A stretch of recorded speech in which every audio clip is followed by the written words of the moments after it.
Today we're going to talk about the time that BMX almost killed me. Instead of sitting where our regularly scheduled shit show is, we're going to change the scene up a little bit. I don't know if you can hear any of that, but we're changing up the scene. I got a whiteboard full of shit to talk about, so let's get into it. I didn't want to do just another normal sit in that chair, talk about random shit. I thought we would, my salt lamp oozing? What the fuck is that? I thought we would have a little bit of a story time type thing, but I really don't like how this is set up, and I've never successfully shot in this apartment any other way besides there, so excuse me if I bounce around a little bit, but might as well do the intro here. Yes, product placement. Go pick up your merch. I've told this story briefly on a podcast, and in a podcast, it's raw, it's uncut. I can't think, I can't cut it up, I can't edit it. So some of you may know what I'm about to talk about, but I want to go a little bit more detail. And by a little bit, I mean a shit ton more detail. You can't see it, but there's a lot of shit on here. And we're going to talk about the time that my bike, best friend, companion, money maker, tried to off me. But before we get into that, I've been talking about my dad's YouTube channel, right?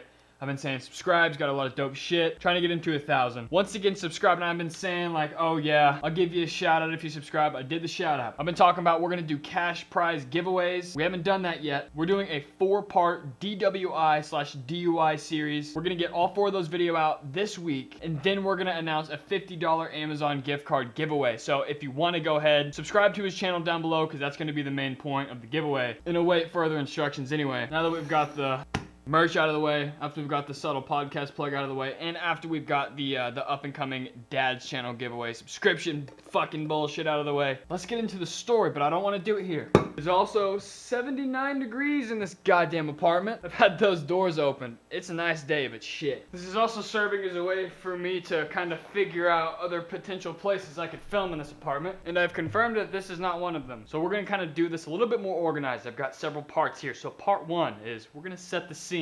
When and where the fuck did this shit show take place? This is a true story, pretty freaky, big moment in my life. Freaked my family out. Didn't really freak me out, as you'll see, because it kind of knocked me retarded. I was in 8th grade, so that was 5 years ago. I graduated last year. Quick maths, 5 years ago, 8th grade, I was in junior high. I don't know what part of the school year it was, doesn't really matter, but it was 8th grade. It was 2 days after Christmas. Okay, that actually tells you exactly when it was. So that means I would have been on Christmas break getting ready to go back to school. I remember the bike I was on. It was the Jake Seeley Broadcaster. I'll see if I could find a picture of it. It was a free coaster. It was my first legitimate BMX bike. I sold my really nice dirt bike that my parents got me a couple years before, and I used that money to buy my very first BMX bike. That's what started all of this. It was also at the Springfield Skatepark, my local skate park that I still go to today, on around a 6-foot quarter. I'll see if I can find a picture of it, and if I can, it's right here. That motherfucker is what took me out. So moving on to part number 2. What did I remember? Or what do I remember still to this day? From the accident, I don't remember much from that day, and it's caused really bad, kind of forgetfulness, memory loss. So things I remember about that day is I knew that the floors were really slick at the skate park. Me and my friend kind of airing these 2 little quarter pipes. We were going back and forth just like this, kind of, he would air that quarter, I would air this one. We were going in a circle. And I remember the floors were so slick. We both kind of slid out, just a little minor slide out. We weren't boosting it. This is 5 years ago. I don't even know if we were going above coping. Just kind of going up and down. And we both slide out, and we slide out on the bottom where it's concrete, and we slide up the wood a little bit. Minor little wipeout, I remember that, and it was just so weird because we both fell the same way at the same time. That was super fucking weird. I remember that. Second thing I remember from that day is there was a lot of people there, a lot of friends. It was really busy. So there was definitely an audience. Third thing I remember, on that Jake Seeley Broadcaster free coaster complete from 5 years ago, with that translucent black and the orange Sunday stickers. I remember the sprocket on that hoe. It was loose. It wasn't sitting on the spindle right. It was like a 19mm spindle and a 22mm sprocket or something like that. And it didn't have that little piece in between it. Something like that. I don't know if it was the bike's fault. I don't know if I threw on some aftermarket parts. I don't know. All I remember is my sprocket was loose and it was causing my bike to ride weird. Fourth thing I remember, it jumps from the memory of me fucking with my loose sprocket to the memory of me waking up kind of, I don't know if I woke up, but this is just my memory. I did get knocked out cold, but I had to have been awake a long time after this. I remember waking up or just remembering, felt like I opened my eyes, I was behind the front counter at the skate park in a gurney strapped in. Everybody was kind of chilling, and I remember locking eyes with my dad, black. Don't remember anything after that. Moving on, oh dude, I'm gonna be a fucking cool guy. I feel like a bad guy in a movie. Moving on to part number 3. What actually happened? What went wrong? Actually, this part's really small because I'll just do it right here. What happened is I went at the Springfield Skatepark. I went up that 6-foot quarter that hopefully I sent you a picture of. What am I fucking? That I showed you a picture of. I went up. Dusty floors, 6-foot quarter, went up and I did a 540. And I nose dove, which makes sense once you hear the list of injuries that I got. And I don't remember the crash. That's what I told you. Did a 540, clearly fucked up somewhere, you nose dove. Foreshadowing into the things that I broke. Part 4, what I broke. I also popped a pimple right here, so it's like look like a Indian or something. Anyway. Part whatever. So it wasn't too bad, but this is certainly the worst crash I've had. One of the only significant ones. Broke my nose. These fuckers, them 4 front teeth, knocked them hoes out of my mouth, but as I did whatever I did, they got stabbed back up into the roof of my mouth. So I knocked out all my 4 front teeth completely, and then they got reinserted somewhere in the roof of my mouth. Yeah, they are my real teeth. The funny thing is I had my braces off maybe a couple weeks before that, so had braces for 2-3 years. Get them off, immediately knock out my teeth. My teeth were super straight. They're still straight now. I took good care of them. They put it back well. But as you can see, my bottom teeth are another story. They used to be just perfect teeth. Then I had to go try a 540 when I was 12, 10 years old, whatever. And I didn't want to get braces again. And the retainers, they're weird vibes. I don't like the retainers. So my top teeth are fine. Bottom teeth a little crooked. They're all totally real. I did have to get root canals because it was dead nerves, so it made my teeth look translucent. So I did a root canal, they filled it with fake nerves, and shit, I don't know, they look alright. I brushed my teeth, I don't know what else I'm supposed to do. I also fractured my eye sockets and I believe my jaw. I thought I broke my jaw. Maybe I broke my eye sockets and then fractured my jaw. These guys and this hoe, I don't really know exactly in what order. Maybe they're both fractured, maybe they're both broken. Memory loss, dog. This is kind of, fucking, I don't know. In the banger, a grade 3 concussion, which they said, I don't really know, like, how severe that is. I've heard of people getting concussions and being fine the next day, the next couple days, but I guess they said it was a pretty big deal. And that moves us on to part 5. What was the result of me sucking so bad I couldn't even do a fly-out 540? The result. So, the result of all of this was the doctor didn't let me ride my bike for 6 weeks. A lot of people as in my family thought, hey, he's probably never going to want to ride a bike again. It's probably traumatic. It'd be a big puss from now on. Bicycle PTSD. Here's a cassette hub. Shits his pants on the spot. But, I mean, the reality is, either way, I couldn't ride for 6 weeks. For 1 to 2 weeks, I can't remember exactly, I had to stay in my room, in the dark, and I couldn't watch TV. And I remember the new Assassin's Creed, I must have gotten it for Christmas or whatever that year, whatever Assassin's Creed that was. And I would sit in my room, and I would put it on super low volume, and I would play Assassin's Creed. I hear my mom walking down the hallway, like, fuck, and I'd flip it off real quick. Because I wasn't supposed to be looking at any bright screen, I couldn't go to school. I mean, there was a little bit of Christmas break layover, but I remember going to school significantly later, and everybody being like, yo, what the fuck happened, dog? But yeah, 6 weeks no riding.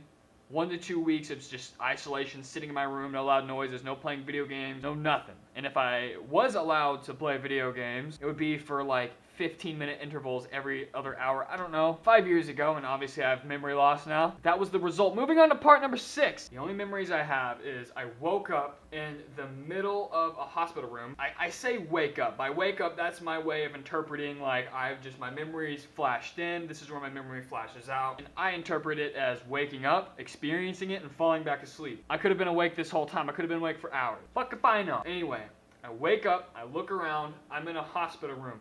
I hate needles. I hate anything. Like, shots is fine.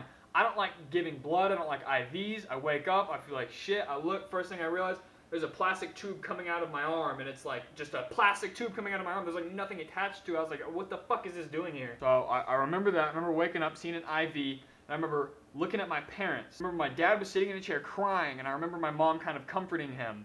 And, my dad's like me. One tough motherfucker, doesn't give a shit, really thick skinned. It's really, really hard to make that man cry. It's really hard to get him upset and just kind of fuck with his vibe. It's really hard to do that. Really hard to break the Josh Roberts bubble. Another reason you should go subscribe to him. He's a savage just like me. Where you think I get it from. Anyway, he was crying. So then I was like, son of a bitch. I fucked up. I remember that. Another thing I remember is waking up and them reconstructing my teeth. And I woke up that next morning, and then this is kind of when, like, from this moment on, the memory was normal. I woke back up, back from the hospital, a little disoriented. But the next morning when I woke up, I looked in the mirror, and there was, like, cement and a metal bar across my teeth, holding it in there. It was definitely weird, and I kind of didn't know what was happening, but then it was coming back to me. I didn't have to stay at the hospital. They let me go at that. This happened around dinner time because my parents said they were at dinner and they rushed to the skate park, and then they went to the hospital, and I left at 2 a.m., so I didn't even have to stay overnight. So it couldn't have been that bad. Moving on to the random shit that I was told that I did, things that I was told. Obviously, I can't remember everything, and I also don't think this angle is gonna work out. You probably can't see it now. It's just bright as hell. Moving on to part whatever, and fuck it. Doesn't even matter at this point. How do I turn this down? Alright, so now the things that I was told. Obviously told most of the things that took place that day. I was told what trick I did. I was told everything that I broke. I was told all this stuff. But the more interesting things was I was repeating myself on a loop. And my mom said this was the scariest part because I would not snap out of it. She says I was asking the same few questions. I have it written down. She says I kept asking, did I land it? They would say, no, you crashed. And then I would say, I don't crash. The confidence of the 8th grade me, 13-year-old me, whatever, unbelievable. So I kept asking that over and over and over. My mom's like, damn, this is like breaking me down, like shut the fuck up. So that was the scariest part. Told I was knocked out. Cold, did I? Oh yeah. I got home and like I said, this was a couple days after Christmas. So I thought I missed Christmas. I was like, oh shit, I missed the whole holiday. And I kept asking, did I miss Christmas? Did I miss Christmas? Because I'd walk into my room and see a big new TV, like, did I miss it? Did I miss it? Just, asking the same loops over and over. When I finally went back and the employee went up and she was like, that was my first day. You really fucked shit up for me. That was a really shitty day. Thanks a lot. Obviously, she was much nicer about that, but what's the theater in that? Anyway, yeah, she was like, that was my first day. I'll never forget you. And we were friends ever since, except I haven't talked to her in years. All right, final part.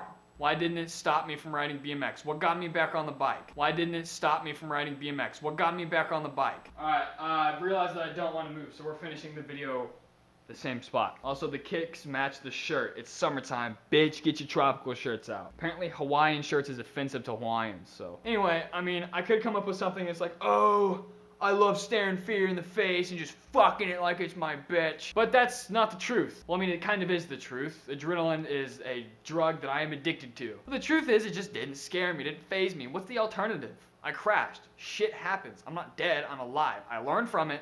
Don't do stupid tricks that are outside of my comfort zone that much. Always get out of your comfort zone. I live by that every single day. Do something that freaks you out, a little bit scary. But that was pushing it. I was desperate to learn a new trick, and I really wanted to learn a 540, and I just pushed it, and it just taught me my limits. It taught me, like, hey, I'm tired, I'm worn out, I don't feel it. I had that overall instinct. After that crash, I had the instinct. I was like, if I try this trick right now, I know it's not going to end well. So I just learned from it, and fun fact, we're running out of time. I have, I think a minute left on my SD card. Fun fact, the 4 weeks into the 6 weeks I was supposed to be off my bike, I had a friend over. We went to the basement. I snuck out my bike. I tried doing a couple tricks. I face planted. I had 2 weeks left till I could even ride my bike, and I had to ease into it. I used to have a punching bag, and it fucked it up. So I took it down, and I started kind of hopping over it and doing weird stuff over it. And my back tire kind of, did a little bump jump thing. My bars went between my legs, and I just literally went face plant. Broken nose, everything's still messed up, bad concussion. We're out of time. Subscribe to me and my dad. Fuck, no, I gotta do that. Hold on. All right, I bought us another 48 seconds. That's why you format your memory cards, kids. Anyway, yeah, it didn't stop me because what's the alternative? Stop riding BMX? Hell no, I love it too much. I'm not gonna let that faze me. What if I get in a car crash? Am I gonna stop driving? Fuck no. Nothing you could do about it. Just try to be safe. Anyway, I'm thinking about making another video kind of styled like this, talking about my opinion on being sponsored. I get asked all the time, yo, why aren't you sponsored? Do you want to be sponsored? And people sometimes already know kind of my philosophy on it, and they're really curious. Let me know in the comments below if you want me to talk about my philosophy on being sponsored. Peace out, guys. Pick up some merch. It's still recording, and we're like 5 seconds past the record time.